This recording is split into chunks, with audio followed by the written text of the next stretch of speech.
Miss Marple and the cricket match Catastrophe. Welcome to Velvet Clues, where mysteries unravel like threads from a well-worn tapestry. I'm your host, Connor, and tonight we find ourselves in the peaceful village of St. Mary Mead, where even the most genteel traditions can harbour dark secrets. Our story begins on a perfect August afternoon, when the crack of willow on leather would soon be replaced by the sound of scandal echoing across the cricket green. Pour yourself a cup of tea, settle into your favourite chair, and join us as we follow Miss Jane Marple through a case where nothing is quite as it appears. Let us begin. Chapter 1. The Pavilion Shadows. The afternoon sun cast long shadows across the cricket green as Miss Jane Marple settled herself in her customary spot within the pavilion, her knitting bag resting comfortably beside her wicker chair. The clicking of her needles provided a gentle counterpoint to the enthusiastic applause that greeted each run scored on the field below. St. Mary Mead was playing Little Wickham in the 150th anniversary match, and the tension in the air was as thick as Mrs. Bantry's marmalade. Miss Marple's blue eyes, sharp as ever despite her advancing years, took in every detail of the scene before her. The white-flannelled players moved with practised grace across the immaculate green, while spectators lined the boundary ropes in their summer finery. She noted with interest the unusual number of strangers present, men in suits who seemed more interested in notebooks and hushed conversations than in the cricket itself. The score stood at 123 for 3, with St. Mary Mead holding a comfortable lead. Young James Pemberton was batting magnificently, his elegant strokes drawing admiring comments from the crowd. Miss Marple observed him with particular attention, noting the way he consulted briefly with his batting partner after each over, the slight hesitation before certain shots. There was something studied about his performance, she thought, something that reminded her of an actor following a script. At the other end of the pitch, Little Wickham's star bowler, Mr. Marcus Thornfield, was proving formidable despite his team's disadvantage. A veterinarian by profession, he approached cricket with the same methodical precision he brought to his practice. Miss Marple had known his mother, a sensible woman who had instilled in her son a strong sense of right and wrong. She watched him now, noting the determined set of his jaw and the way his eyes followed Pemberton with more than competitive interest. The pavilion itself was abuzz with conversation. Lady Bantry sat nearby, offering a running commentary to anyone who would listen, while Colonel Melchet, the chief constable, held forth on the finer points of batting technique. Mrs. Price Ridley, as always, had opinions about everything and everyone, her voice carrying across the pavilion like a foghorn. Miss Marple's needles never stopped their rhythmic dance as she listened to the conversations swirling around her. The village was proud of its cricket team, and this match meant more than just local bragging rights. The winner would advance to the county finals, a distinction St. Mary Mead had not achieved in 20 years. There was talk of the betting that had accompanied the match, whispers about substantial sums changing hands in London. Dr. Haydock passed by her chair, pausing to exchange pleasantries. His medical bag, as always, was close at hand. One never knew when emergencies might arise, even at a cricket match. Miss Marple inquired after his health and that of his sister, all while her eyes continued to survey the field and the spectators with seemingly casual interest. The tea interval approached, and Miss Marple noted the increasing restlessness among the players. Pemberton glanced repeatedly at his watch, an odd behaviour for someone who should be focused entirely on the game. Thornfield, too, seemed distracted, his bowling becoming slightly erratic as the over progressed. Something was building toward a climax, Miss Marple sensed, though she could not yet identify what that something might be. As the umpires called for tea, the players began their walk back toward the pavilion. Miss Marple gathered her knitting, preparing to observe the interval with the same attention she had given to the play itself. In her long experience, she had learned that it was often during such seemingly innocent moments that the most revealing behaviours emerged. Chapter 2. The Tainted Refreshment. The tea interval transformed the cricket pavilion into a scene of controlled chaos. Long tables groaned under the weight of sandwiches, cakes and scones prepared by the village ladies. Mrs. Bantry presided over the tea urns with military efficiency, while younger women circulated with trays of refreshments. Miss Marple positioned herself near the serving area, her knitting providing perfect cover for observation. The players filed into the pavilion in their traditional whites, their faces flushed with exertion. James Pemberton entered first, immediately surrounded by admirers congratulating him on his innings. He smiled and accepted the praise graciously, but Miss Marple noticed how his eyes swept the room, settling briefly on each of the suited strangers before moving on. When Mrs. Bantry offered him tea, he declined, requesting instead water from the bottles that had been set out for the players.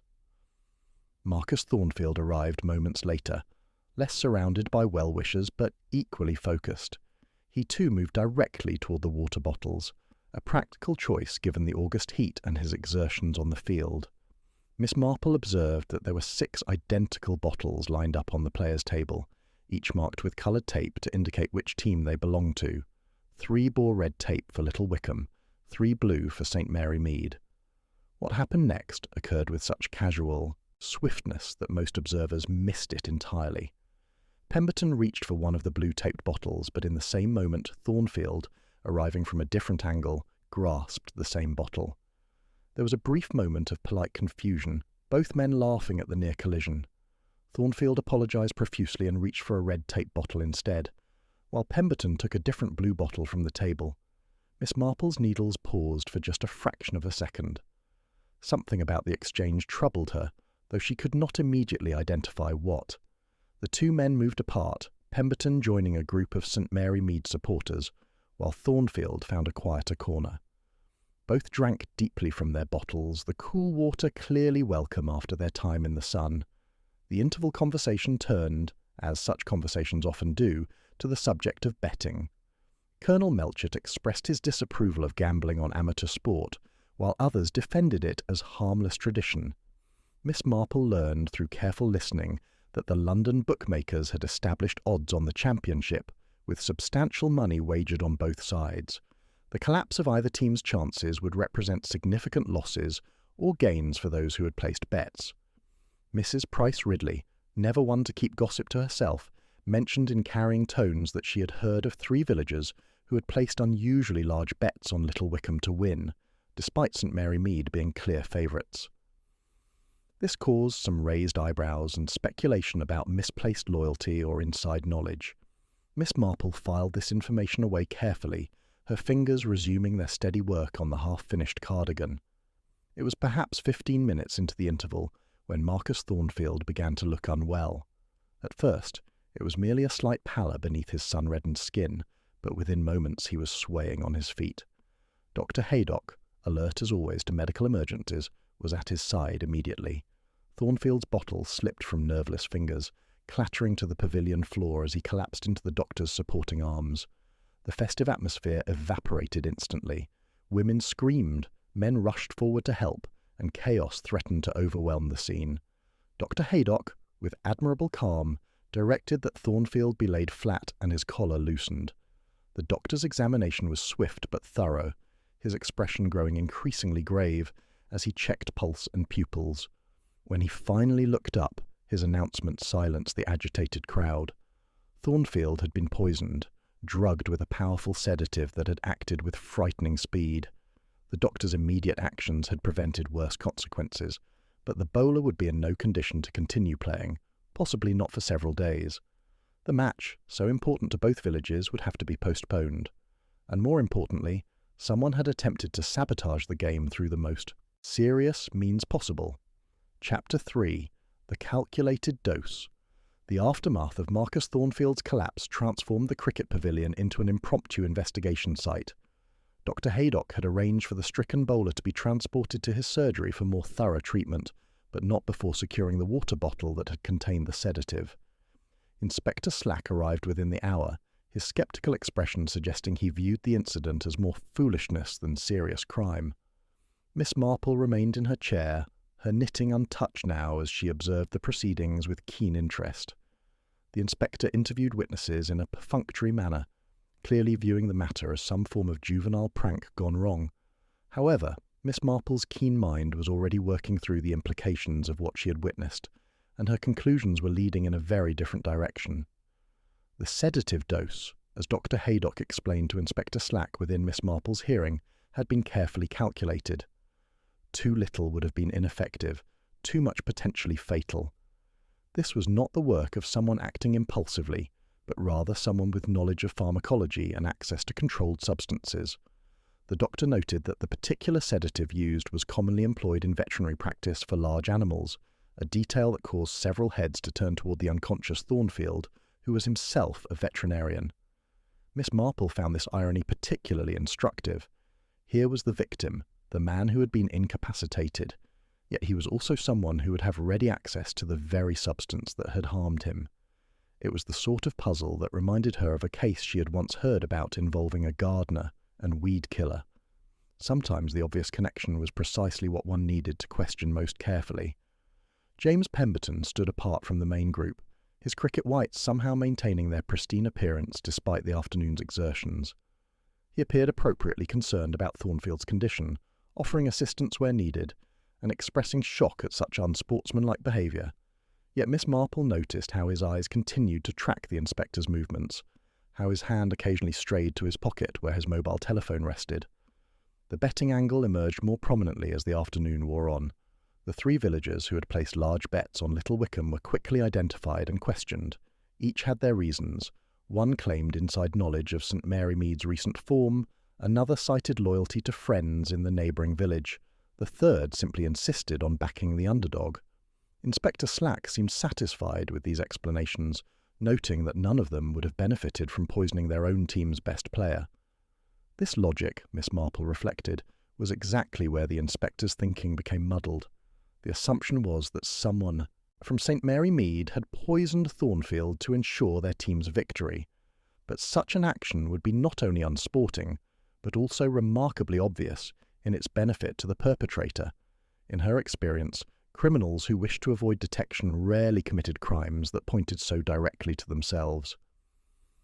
Lady Bantry joined Miss Marple during a quiet moment, expressing her horror at the incident. She wondered aloud who could possibly wish harm to such a pleasant young man as Marcus Thornfield. Miss Marple, her fingers resuming their knitting, suggested gently that perhaps harm to Thornfield had not been the intention at all. This cryptic comment puzzled Lady Bantry, but before she could pursue the matter, they were interrupted by the inspector requesting statements from all witnesses. As the golden afternoon light began to fade, casting long shadows across the deserted cricket field, Miss Marple found herself returning again and again to that moment at the refreshment table. 2 men reaching for the same bottle, the brief confusion, the polite exchange. In the theatre of memory, she replayed the scene, noting details her conscious mind had registered but not yet fully processed.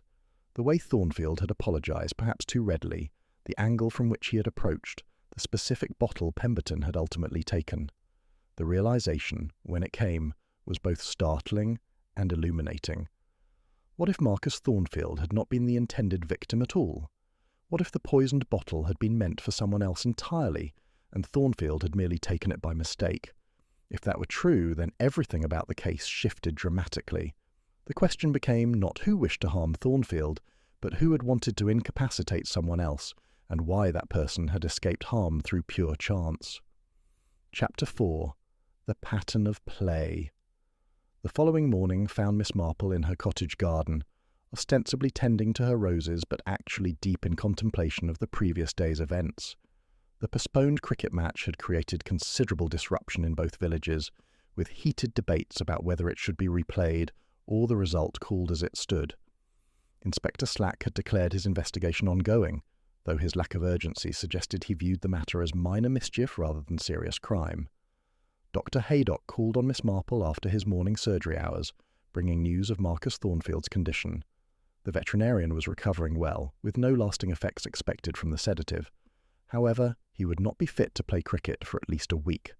The doctor also mentioned, with evident interest, that Thornfield had been remarkably uncommunicative about the incident, claiming to remember nothing useful about the tea interval. This selective amnesia struck Miss Marple as highly significant.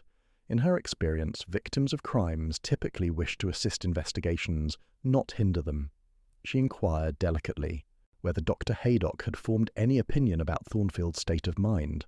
The doctor admitted that the veterinarian seemed more troubled by something he knew than by what had happened to him, a curious distinction that reinforced Miss Marple's developing theory. After Dr. Haydock departed, Miss Marple decided that a visit to the village library was in order.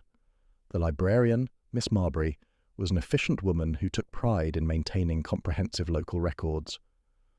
Miss Marple requested access to the past 2 years of cricket match reports from the St Mary Mead Gazette, explaining with a pleasant smile that she was researching the team's performance history for her nephew, who was interested in amateur sports statistics. The records proved illuminating. Match by match, she traced James Pemberton's batting scores, noting them carefully in her small notebook.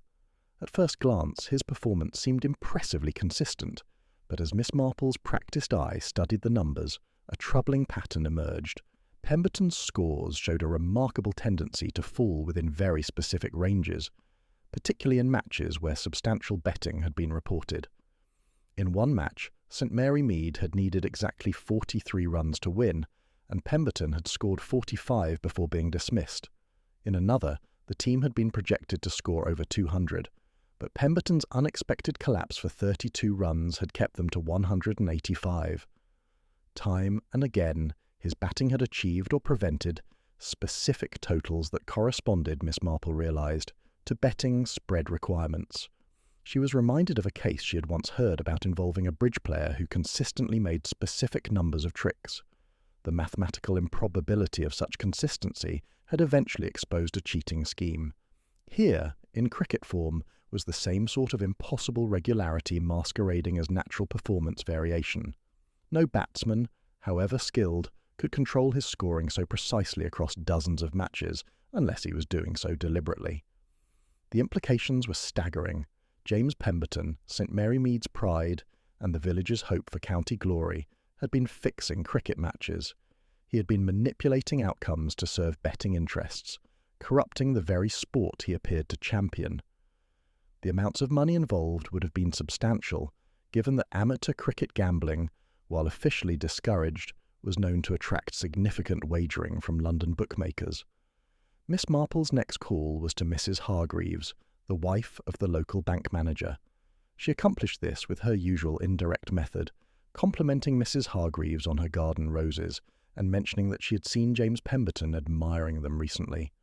The conversation drifted naturally to Pemberton's financial success, his new motor car, his expensive cricket equipment.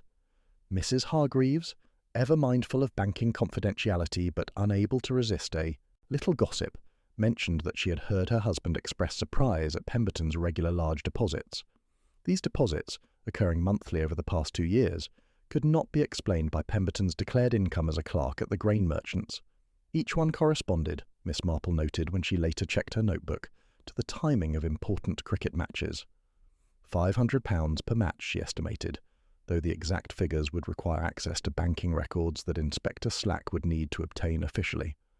As the pieces fell into place, Miss Marple found herself facing a profound question about justice and methodology. Marcus Thornfield must have discovered Pemberton's match-fixing scheme and planned to expose it, but instead of going through official channels, he had taken the dramatic and illegal step of attempting to drug Pemberton to prevent him from executing yet another fix. The poisoning had been an act of frustrated righteousness, not personal malice. The tragedy was that Thornfield's plan had backfired catastrophically. By taking the wrong bottle himself, he had removed himself from play while leaving Pemberton free to continue his corruption. Yet this failure might, Miss Marple reflected, prove to be the means of exposing the deeper crime. Sometimes accidents serve justice better than the most careful plans. Chapter 5. The Veterinary Connection. Miss Marple's investigation into Marcus Thornfield's background required more delicate manoeuvring than her research into cricket statistics. She could hardly inquire directly about sedatives and veterinary practices without arousing suspicion. Instead, she employed the time-honoured method of visiting the veterinary surgery on the pretext of discussing her nephew's cat, which was supposedly suffering from a mysterious ailment requiring exotic treatment. Thornfield's practice was located in a converted stable block on the outskirts of Little Wickham, a tidy establishment that spoke to its proprietor's methodical nature. His assistant, a capable young woman named Jennifer Hayes, proved more than willing to discuss various aspects of veterinary medicine while Thornfield was out on a call. Miss Marple learned that the surgery kept comprehensive records of all controlled substances as required by law, and that Thornfield himself maintained the drug log with meticulous care. The sedative used to poison the water bottle, as Dr. Haydock had mentioned, was a standard veterinary preparation called dormosedan, used primarily for large animals requiring sedation for procedures. The practice did indeed stock this medication, Miss Hayes confirmed, though she added with pride that they had never experienced any discrepancies in their controlled substance accounts. Mr. Thornfield was extremely particular about such matters. This very particularity suggested to Miss Marple that if Thornfield had used surgery drugs for his poisoning attempt, he would have been clever about covering his tracks. She inquired casually whether the practice had treated any particularly difficult cases recently, cases that might have required unusual quantities of sedatives. Miss Hayes mentioned several, including a particularly fractious stallion the previous week that had needed multiple doses before becoming manageable. The documentation for that case would provide perfect cover for diverting medication, Miss Marple realized. A few extra milliliters recorded for a large animal would never be noticed in practice, especially if the veterinarian himself was maintaining the records. It was the sort of careful planning that characterized everything she had learned about Marcus Thornfield, methodical, precise, and ultimately aimed at a greater good as he perceived it. But there was more to discover. Miss Marple managed to steer the conversation toward Thornfield's recent behaviour, expressing concern about the terrible incident at the cricket match. Miss Hayes became thoughtful, admitting that her employer had seemed distracted for several weeks before the match. He had been conducting research on his computer during quiet moments, research that he quickly closed whenever anyone approached. She had assumed it related to a difficult veterinary case. However, she had once glimpsed the screen when entering unexpectedly with an emergency call. The page had been about sedative dosing calculations, but not for animals. The charts had been for human weights and metabolic rates. At the time, she had thought nothing of it, assuming perhaps that Mr. Thornfield was helping a colleague with a human medical question. Now, in retrospect, the memory took on sinister significance. Miss Marple thanked Miss Hayes profusely for her time and expertise, assuring her that her nephew would be most grateful for the advice about feline ailments. As she departed, she reflected on how Thornfield's preparations had been even more careful than she had initially supposed.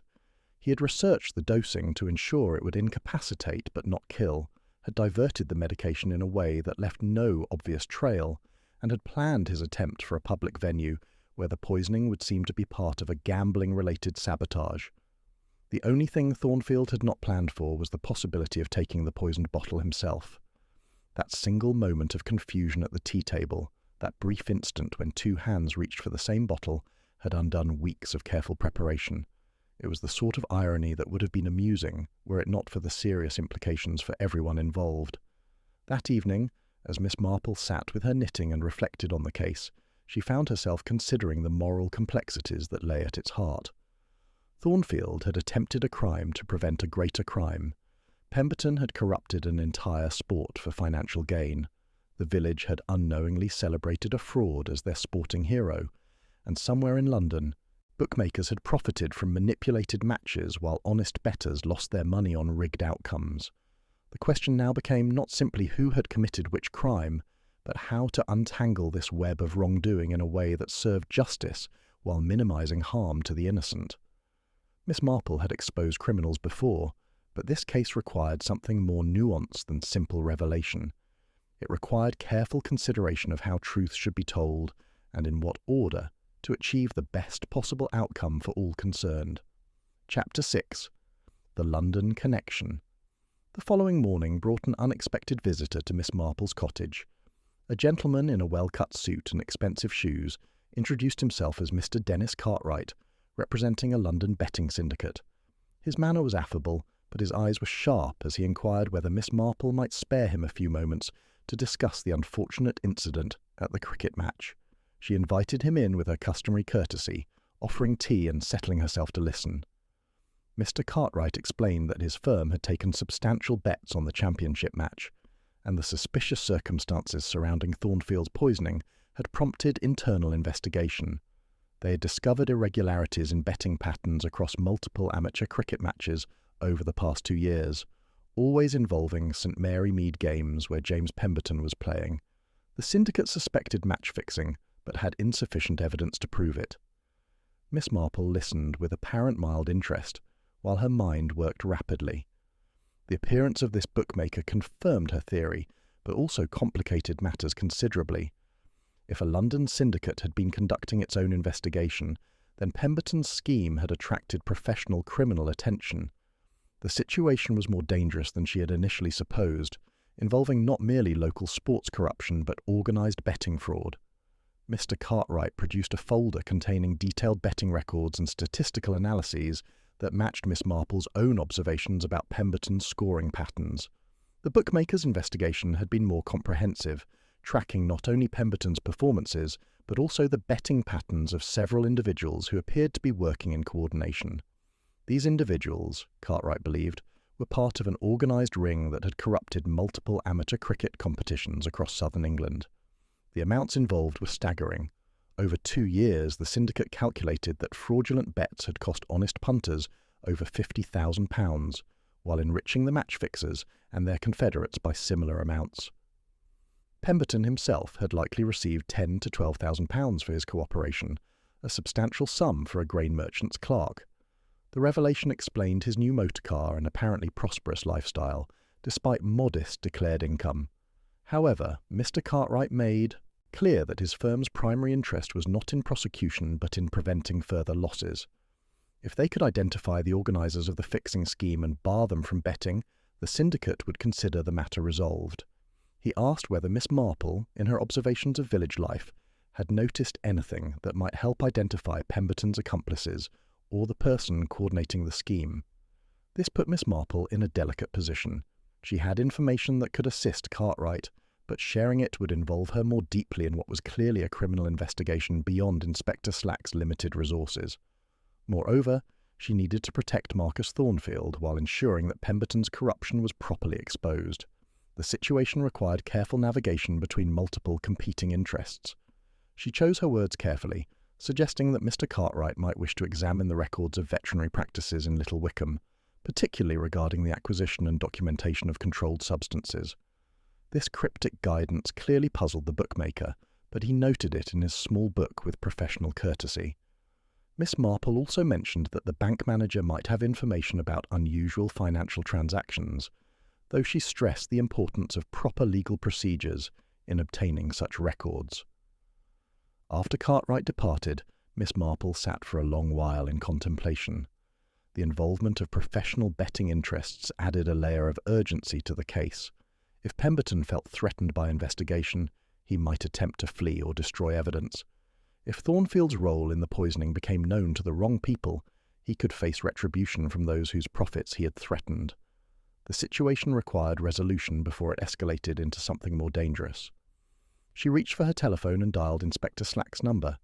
When he answered with his characteristic brusqueness, she informed him politely but firmly that she had information regarding the cricket match incident that required his immediate attention.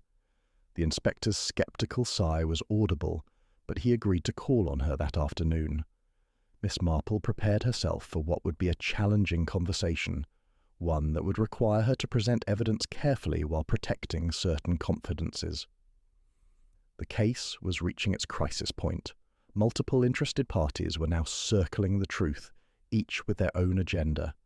Miss Marple would need all her skill and experience to guide the investigation toward a just conclusion, while minimizing collateral damage to innocent parties caught up in the scandal.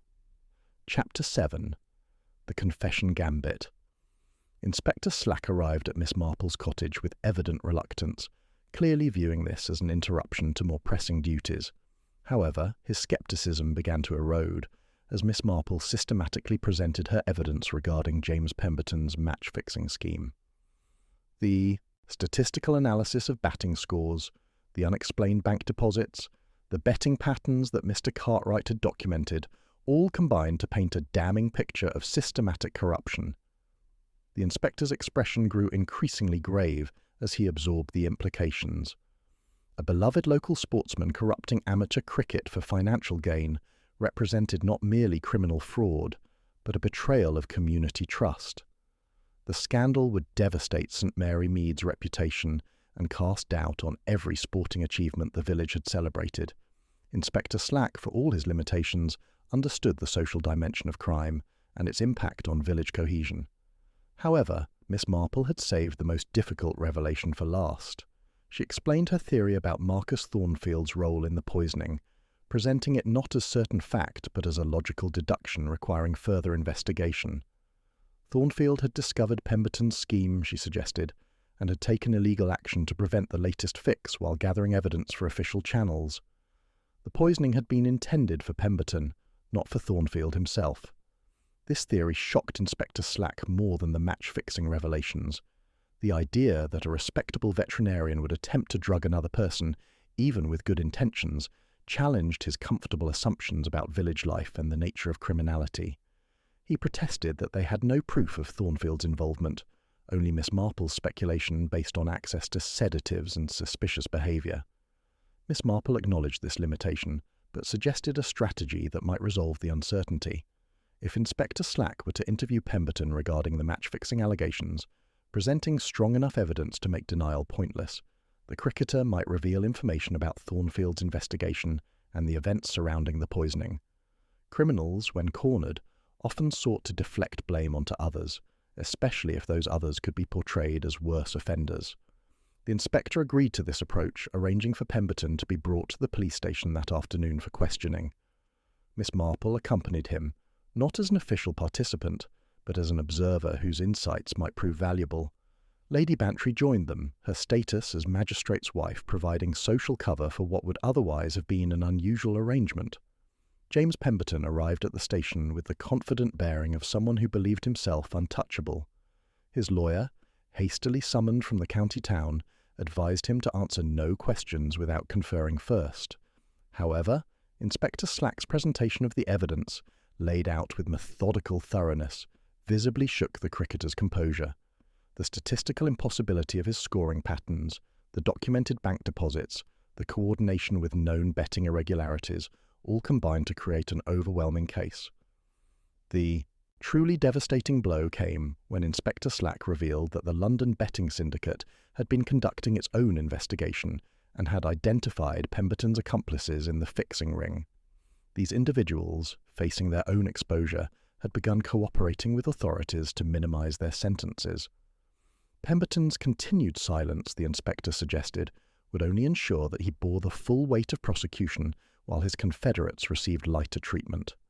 This tactical revelation, though slightly exaggerated for effect, achieved its intended purpose.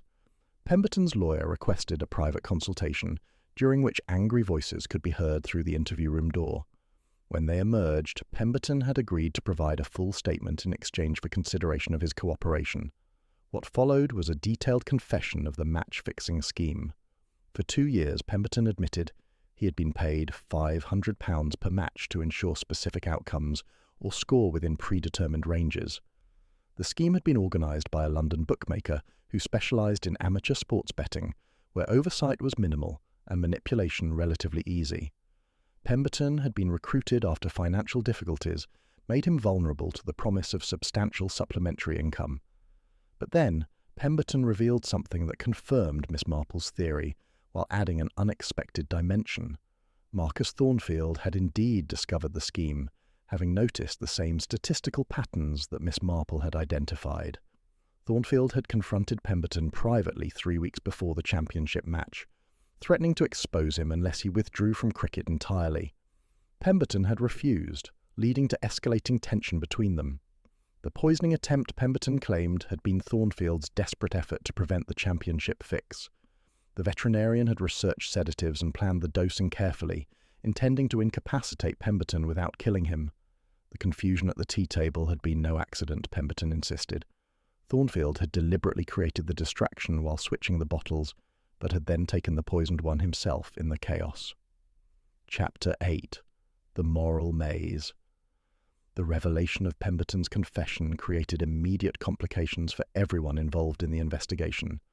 Inspector Slack found himself facing 2 distinct criminal matters: the systematic match-fixing that had corrupted amateur cricket across the region, and the attempted poisoning that had ironically incapacitated the would-be poisoner. The question of how to proceed with charges required careful consideration of evidence, public interest, and the complex motivations driving both crimes. Miss Marple spent a long evening in contemplation, her knitting needles moving with unusual agitation as she worked through the moral dimensions of the case. Marcus Thornfield had committed a serious crime by attempting to drug James Pemberton, yet his motivation had been to expose corruption and protect the integrity of cricket.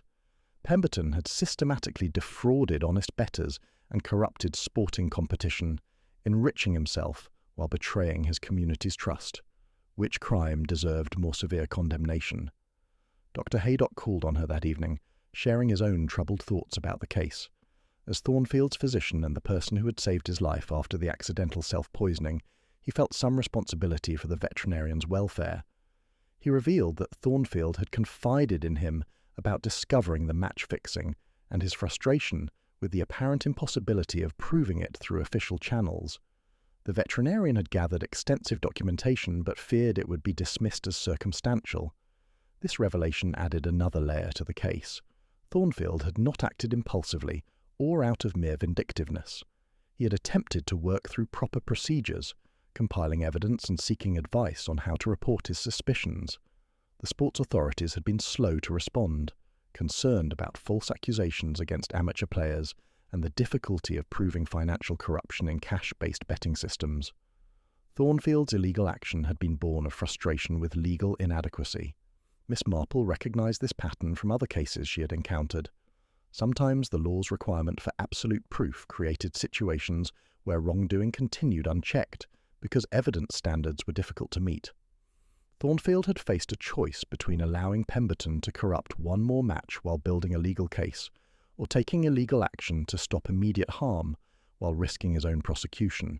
He had chosen the latter, with disastrous personal consequences. The next morning brought a development that complicated matters further. Marcus Thornfield, having recovered sufficiently from the sedative's effects, presented himself at the police station and confessed to the poisoning attempt. His statement was detailed and remorseless, acknowledging the crime while explaining his motivations. He provided copies of the extensive documentation he had compiled on Pemberton's match-fixing, including bank statements obtained through questionable means and betting records from cooperating bookmakers. Inspector Slack now faced the unprecedented situation of having confessions to two interconnected crimes, each perpetrator claiming some form of moral justification.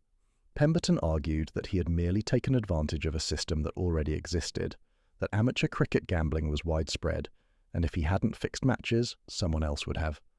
Thornfield argued that he had taken necessary action when official channels proved inadequate, that preventing immediate harm justified temporary illegality.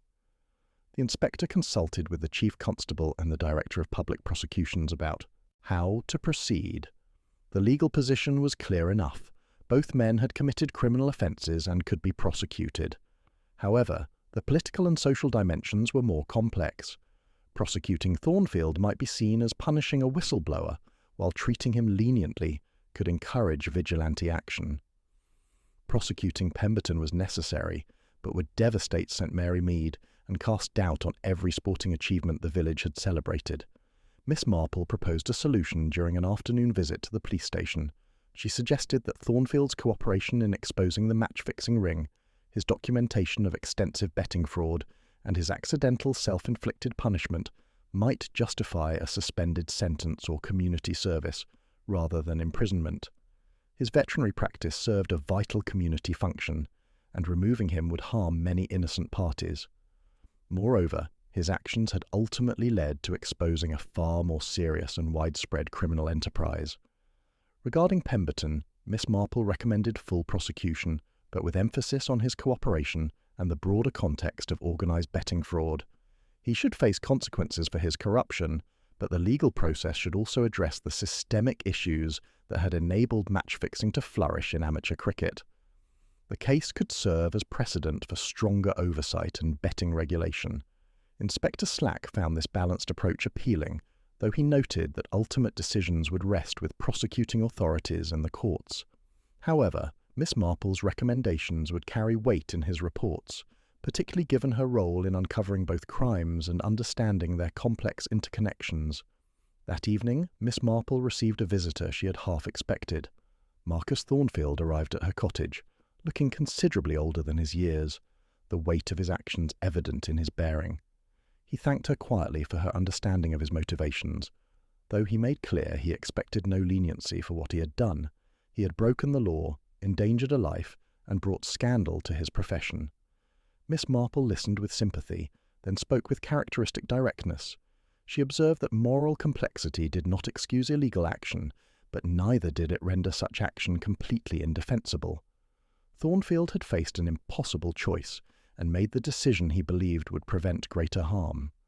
The consequences of that choice would follow him regardless of legal outcomes, but he should not compound his error by surrendering entirely to despair. The veterinarian departed somewhat comforted, though still burdened by the knowledge that his life would never be quite the same. Miss Marple watched him go, reflecting on how often good intentions led to complicated outcomes. The case had revealed not just individual crimes, but systemic failures in how amateur sport was regulated and how corruption was addressed when official channels proved inadequate. Chapter 9. The Village Reckoning. The news of Pemberton's match-fixing and Thornfield's poisoning attempt spread through St. Mary Mead with the speed and force of wildfire. The village, which had taken such pride in its cricket team's success, now faced the humiliating realization that its greatest sporting achievements had been built on fraud. The championship match that had seemed so promising was now tainted beyond redemption, and the team's advancement to county finals became impossible once Pemberton was suspended pending prosecution. Miss Marple observed the community's reaction with keen interest, noting how different individuals processed the betrayal. Some, like Colonel Melchett, expressed primarily anger at Pemberton for his deception and the damage to the village's reputation. Others, including Lady Bantry, focused their concern on Marcus Thornfield's desperate action and what it revealed about the inadequacy of official oversight. A few, mostly those who had lost money betting on rigged matches, simply demanded punishment for everyone involved. The cricket club held an emergency meeting to address the scandal and determine how to proceed. Miss Marple attended as an observer, her presence welcomed by those who recognized her role in exposing the truth. The discussions were heated, with some members advocating for disbanding the team entirely, while others argued for rebuilding with stronger ethical guidelines and oversight mechanisms. Mr. Carmichael, the club secretary, presented a detailed proposal for reforms that would prevent future corruption. These included mandatory financial disclosure for all players, independent monitoring of betting patterns, regular audits of performance statistics, and immediate suspension procedures for anyone under investigation for match fixing. The measures were comprehensive, perhaps even excessive, but they represented the club's determination to restore integrity to village cricket. The question of how to treat Marcus Thornfield proved more divisive. Some members argued that his actions, however well-intentioned, had been criminal and should be condemned unequivocally. Others, particularly those who had known him for years and valued his veterinary work, advocated for understanding and support. The veterinarian had many patients in St. Mary Mead, and his professional competence had never been questioned despite his personal misjudgment. Miss Marple listened to these debates with careful attention, occasionally offering gentle observations that helped clarify confused thinking.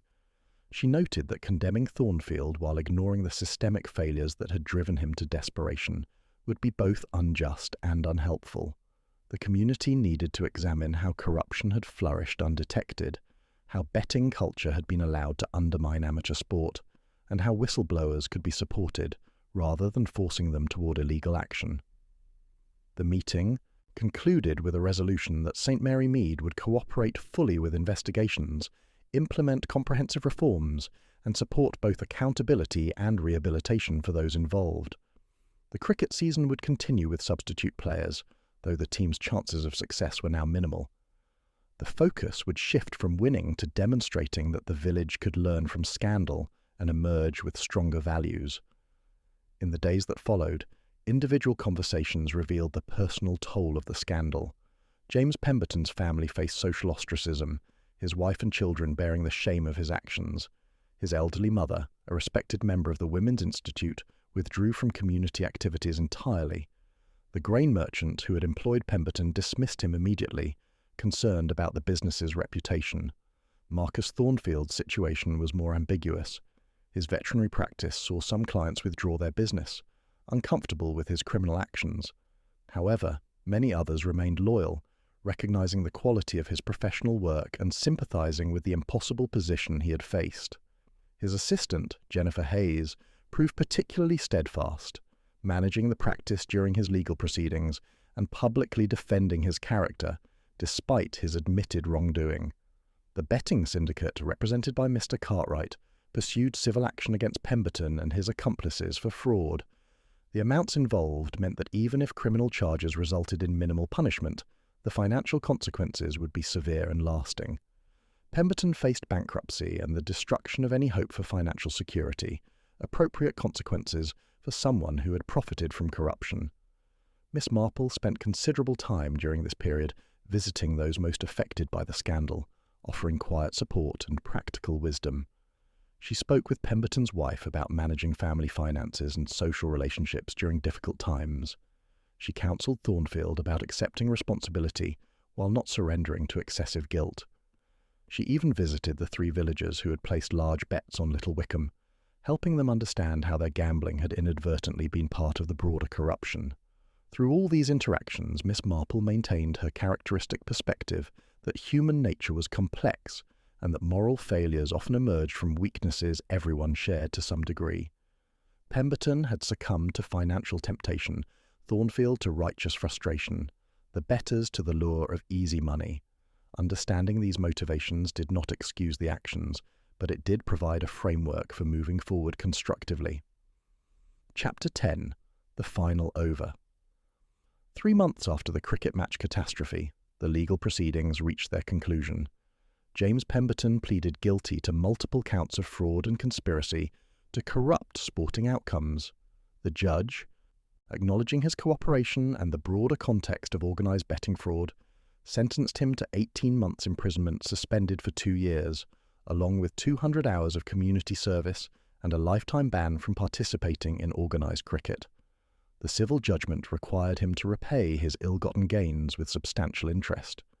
Marcus Thornfield's case proved more complex legally. He pleaded guilty to administering a noxious substance with intent to cause harm, but the prosecution acknowledged the unique circumstances and his extensive cooperation in exposing match fixing. The judge sentenced him to 6 months imprisonment, suspended for 2 years, community service, and a formal requirement to undergo counselling for stress management and ethical decision-making. He retained his veterinary licence subject to professional monitoring. Miss Marple attended both sentencing hearings, her presence a quiet reminder of the investigation that had brought truth to light. She was pleased that both men would face consequences appropriate to their actions, while being given opportunities for rehabilitation and redemption. The justice system, for all its imperfections, had managed a reasonably balanced response to a morally complex situation. The broader investigation into match fixing revealed an extensive network of corruption across amateur cricket in southern England. Dozens of players, coaches and officials were implicated, with several receiving criminal convictions. The scandal prompted major reforms in how amateur sport was regulated, with new oversight bodies established and betting on amateur competitions restricted. The case became a precedent for addressing sports corruption more comprehensively. St Mary Mead's cricket team rebuilt slowly, but with renewed purpose. The club implemented all proposed reforms and became known regionally for its strict ethical standards. While the team's performance suffered initially from losing key players, younger members developed their skills in an environment free from the pressure of gambling interests. The village gradually regained pride in its cricket tradition, though the scandal remained a cautionary tale. The relationship between St Mary Mead and Little Wickham, strained by the incident, eventually recovered. The two villages agreed to replay their championship match the following season under carefully supervised conditions, with no betting permitted. Little Wickham won handily, their victory untainted, and therefore more satisfying to everyone involved. The traditions of rural cricket continued, chastened but ultimately strengthened by confronting corruption. Miss Marple reflected on the case during her regular knitting sessions, finding in it lessons about community, justice, and human fallibility. The cricket match catastrophe had revealed how easily beloved traditions could be corrupted when financial incentives misaligned with sporting values. It had shown how good people could make terrible choices when faced with impossible situations. Most importantly, it had demonstrated that communities could survive scandal by confronting truth honestly and recommitting to shared values. Dr. Haydock, visiting one afternoon several months after the resolution, remarked that Miss Marple had once again demonstrated remarkable investigative insight. She had identified patterns that professionals had missed, understood motivations that remained opaque to others, and guided the investigation toward a just conclusion. The doctor wondered whether she had ever considered more formal involvement in criminal investigation. Miss Marple smiled at this suggestion, her needles continuing their steady rhythm. She observed that her methods worked precisely because they were informal, because people spoke freely to an elderly lady with her knitting, rather than guarding their words as they would with official investigators. Her role was to notice what others overlooked, and to understand human nature in its full complexity. That role required remaining an observer, rather than becoming an official participant. As autumn arrived and cricket season ended, St. Mary Mead settled back into its comfortable rhythms. The scandal had passed into village lore, joining the countless other dramas that had played out over generations. Life continued with its mixture of virtue and vice, success and failure, truth and deception. And Miss Marple continued her observations, her quiet vigilance ensuring that when darkness threatened the community again, as it inevitably would, someone would be watching with clear eyes and understanding heart. The cricket pitch remained green and well-maintained, ready for next season's matches. The pavilion stood witness to both past corruption and future redemption, and in her cottage garden, Miss Marple tended her roses and reflected that, like cricket itself, life required both playing by the rules and knowing when those rules failed to serve justice. The game continued, imperfect but enduring, much like the human communities that played it,